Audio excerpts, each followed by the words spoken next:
This photo feels flat and frankly a bit boring. But this image has depth. It almost feels like you're looking at a 3D scene and not just a two-dimensional photograph. So what creates that difference really? Interestingly, it has nothing to do with your gear or your camera settings. In fact, both of these photos were taken in the same forest with the same gear and almost the exact same settings. The real difference is in the sense of depth in these frames. And creating that sense of depth is what usually makes a photograph feel alive. It's what makes a two-dimensional image almost feel like 3D. In this video, I'll share 5 techniques with you, which you can use to add depth to your photos so that they stop feeling flat and start looking much more immersive. So let's begin with the first one, the direction of light. It's safe to say that light is everything in photography. The way light falls on your subject can completely change how it appears in the frame. And interestingly, it's not just the presence of light that matters. The absence of light is just as important because the absence of light creates shadows, right? And shadows actually do 2 very important things. First, they help define the shape of your subject. And second, they create contrast in your scene. Let me show you what I mean. Look at this image of Thanos. The scene here is pretty evenly lit. And that's mostly because I placed the light directly behind the camera. See, what's happening here is pretty simple. Because the light is coming from the same direction as the camera, it fills in most of the shadows on the subject. And when that happens, the subject doesn't really pop out and the scene feels flat. And now look at this one. It feels much more alive and dynamic. And that is simply because this time Thanos is side lit. All I have done is place the light on the left side of the subject rather than in front of it. And because of that, one side of the subject becomes brighter while the other becomes darker, creating more shadows on the subject. See, that change from bright to dark tells our brain that the surface of the subject has curves, and suddenly the subject now has shape, texture, and depth. Look closely at the flat version for a second. Do you see its face is mostly just a single solid block of purple? But in the side lit version, a deep shadow appears under his right eye and along the cheek. See, this shadow is what tells our brain that his face is rounded rather than a flat two-dimensional surface. Also, just look at the chin right here. You see how this image has more shadows on the chin and the other one doesn't?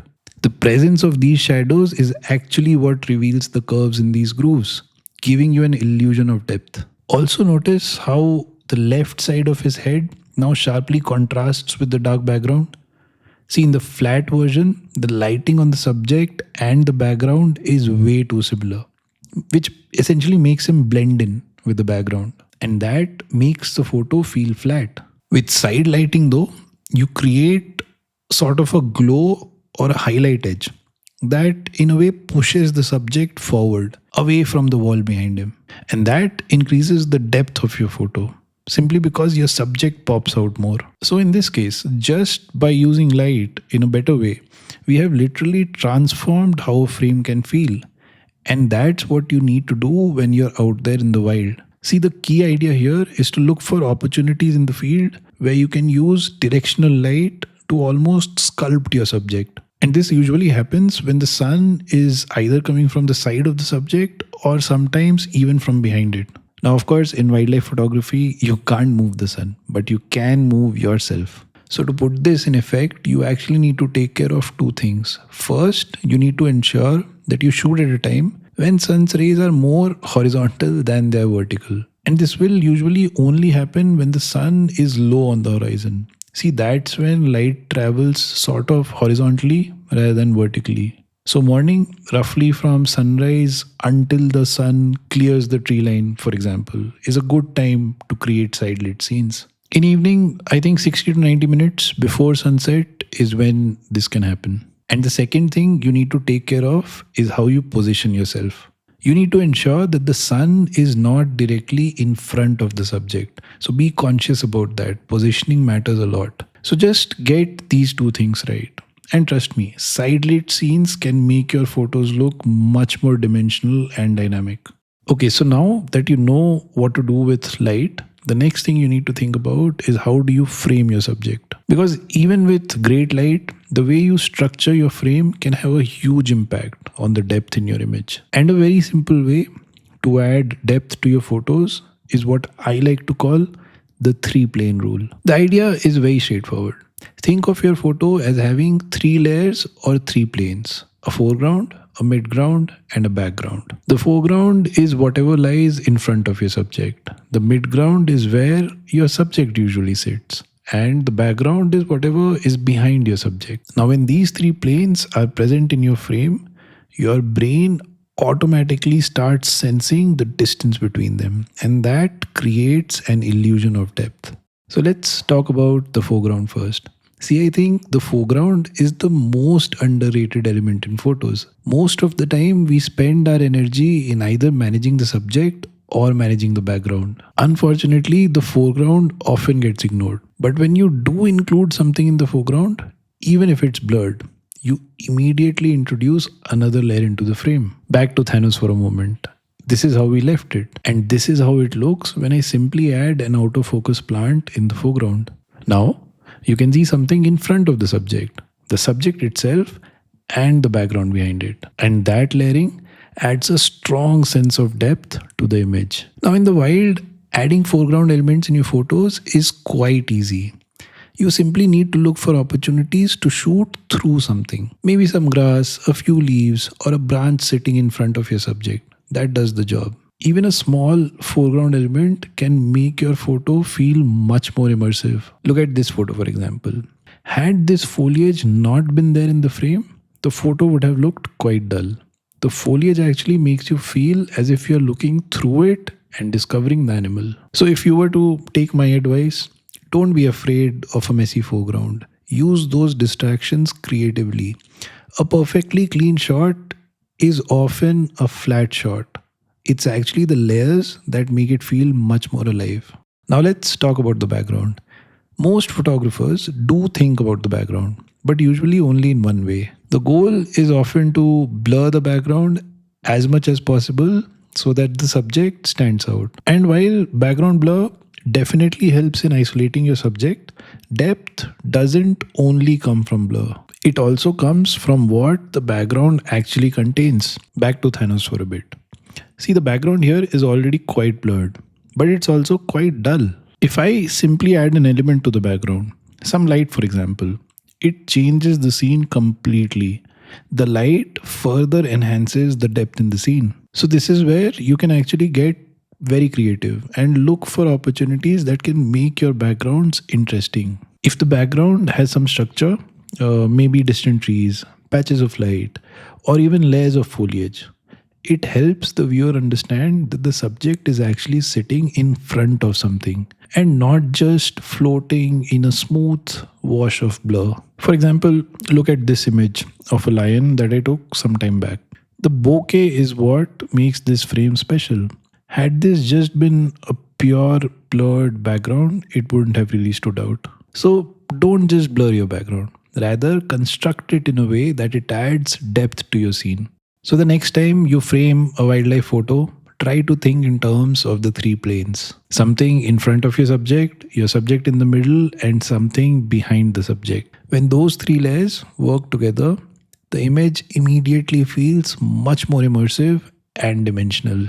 So far, we've talked about using light and layering to create depth in your photos. And they are absolutely great techniques. But there's another element that can dramatically take that sense of depth to the next level. And that is the very famous concept of leading lines. See, leading lines are simply elements in the scene that guides the viewer's eye through the image. Usually, the viewer's eye will start at the beginning of the line and then travel throughout the frame until it reaches the subject. And that movement through the image is what adds a strong sense of depth and direction. See, because the viewer is no longer just looking at the photo, their eyes are actually moving through it. Now, in wildlife photography, these lines can appear in many different forms. And the most commonly found leading lines in jungles are the trails themselves. They make for very interesting compositions if you use them right. But just keep in mind, it doesn't really have to be a well-defined line. It can be anything that guides the viewer's eye towards your subject. For example, in this photo, the dead tree trunk does the same job. In this one, the branch takes your eyes immediately to the bee eater. So, when you're composing your frame, take a moment to look for natural lines in the scene that can create that sense of depth in your frame. If you can position your subject at end of one of those natural lines, you will end up creating a composition that not only highlights the subject but also pulls the viewer deeper into the scene. Now, everything that we've talked about so far becomes pretty much useless if your subject camouflages into its surroundings. And that is where tonal and color separation come in. See, if the subject and the background look too similar in either brightness or color, they tend to blend together. And when that happens, the image will feel flat. But when the subject clearly stands out from the background, the viewer's eye can immediately recognize that the subject sits in front of the scene. And that adds a very strong sense of depth. Now, this separation can happen in two main ways. The first is tonal separation. See, this simply means there is a difference in brightness between your subject and the background. For example, if your subject is lit by sunlight, but the background sits in shade, the subject will immediately stand out. That difference in brightness is what helps the subject pop out from the frame. Take this photo for example. Here the background is way darker compared to the tiger, making the tiger look more dominant in the frame. The second is color separation. And the concept here is more or less the same as tonal separation.